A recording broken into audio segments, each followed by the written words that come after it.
இருளாயிருந்த ஒழுங்கின்மையாயிருந்த பூமியை தேவன் ஒளியாக்கி அழகுபடுத்தி நல்லதாகவே உருவாக்கி மனிதன் ஆண்டு கொள்ளும்படி முழு சுதந்திரத்தையும் உரிமையையும் கொடுத்தார். மனிதனோ அந்த உரிமைகளை தகாத விதமாய் பயன்படுத்தினான். இருள் பூமியையும் காரிருள் ஜனங்களையும் மூடிக்கொண்டது. உலகமானது மனிதர்களுடைய கிரியைகளால் சிறையிருப்பாக ஜெயிலாக மாறிவிட்டது. இச்சை என்கிற சிறையிருப்பு, நோய் என்னும் சிறையிருப்பு, சாபம் என்னும் சிறையிருப்பாக மாறிவிட்டது.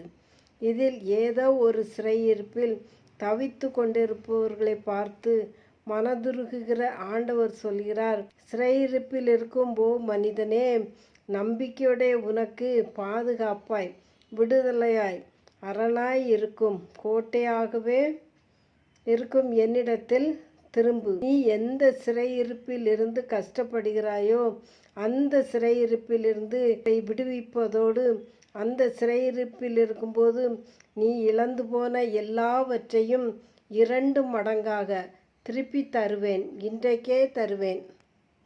அல்லேலூயா.